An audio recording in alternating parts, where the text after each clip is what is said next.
So hi guys, welcome back to another Projectwin. We're inside today and we're talking training aids. Do they work?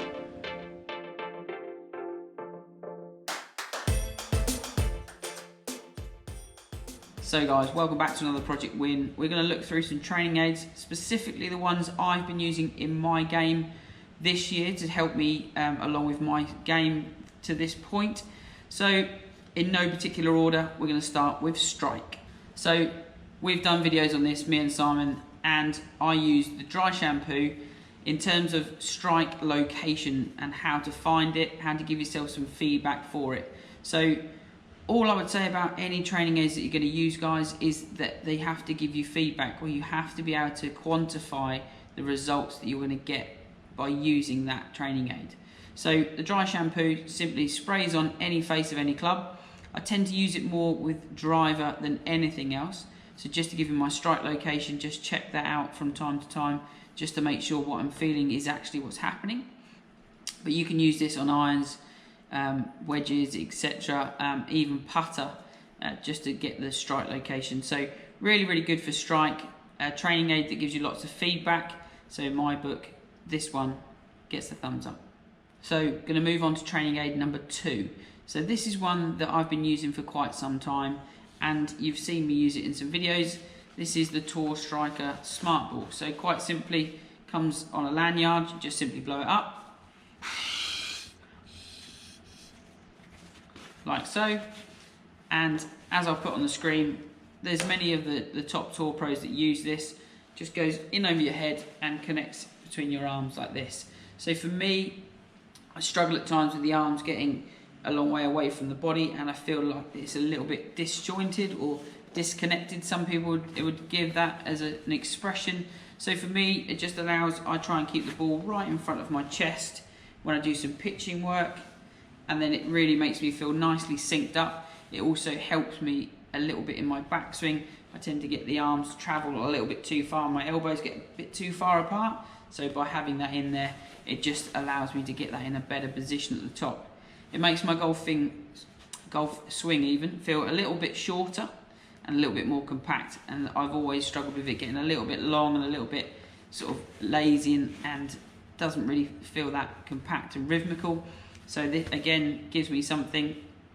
We'll move on to how I quantify it in a minute with the numbers, but the numbers I get when I use this is a lot more consistent when I haven't been using it for some sort of time. So again, any training aid you use has to be personal to you. Just because somebody's using it in a video, like for example me using this, it's not going to say this is going to work for you. If you wanted any help with checking whether these could work, go and see your PGA Pro or comment below, and myself and Simon will try and get back to as many comments as possible on any of these training aids you see. So while we're talking about numbers and that with the Smart Ball, we're going to look at something else I use. So now, obviously, use it from a coaching point of view as well. I've got Foresight GC2. So it's that thing for me that anything that you do with your golf game needs to be quantified or give you some feedback. GC2 allows me to get that feedback and get those numbers and quantify what I'm working on. So whether that's start direction, the amount of curvature, how far the ball's going, how high it's going, what it's launching at, all of those parameters I can track using GC2, and I know that when I use Smart Ball, I control the loft and the launch and the curvature of the ball a lot better. Using GC2, I can actually quantify that and say specifically, these are what I get from when using this, and this is how it's benefiting my game. And that's what I'd say with any training aid. You need to be able to identify what needs to be done, try and put something there that gives you the feeling of using that product, and then all of a sudden you need to be able to either see the actual data that backs up what you're using or see the results out on the course. So GC2, absolutely amazing piece of kit. Not something that everybody's going to want to buy. It's not the cheapest thing in the world, but for me, from a coaching point of view, it's great, and then from a personal point of view of my golf, it allows me to quantify so many things. Amazing piece of kit, and as they say, it's a bit of a game changer. Okay, so number 4 is the aim point speed strip. So just got this out of the packet a second ago. So it lays on the green like this, and you can see from here the green lines are a fast tempo, the blue lines are a medium tempo, and the red line is a slow tempo. So this is used for, you've got 3 markers, so 10, 20 and 30 feet. This allows me to calibrate each green that I get onto for a practice. Going to hit putts from 10, 20 and 30 feet, calibrate myself over those distances for the day, then using the green reading system and the speed judging system as well, using the map. Those two marry up really nicely, and it just helps me really judge that speed, completing backswing and through swing lengths. So hitting those points on the way back gets me nicely dialed into those 3 distances, and then I can work off of those 3 backswings. I can now work inside of 10 feet, between 10 and 20, between 20 and 30, and then 30 plus. So it's like 3 backswing lengths like you would have with your wedges, but you've got that for your putter.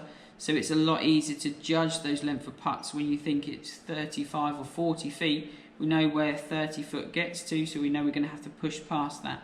So it's giving you the indications that you're trying to really hone in those distances. So often I'll get people that say to me that they either can judge it on one day or they can't, and feel is one of those things that I can't teach you, and it's all of these things that's not strictly true.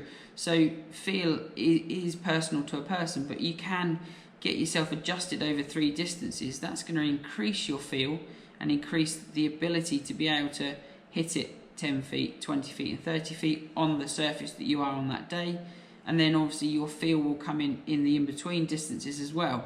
So you can sort of not teach feel, but give them that realization that actually if you have some parameters to work with, making those feel adjustments on the golf course for each different putt that you're going to have will be so much easier.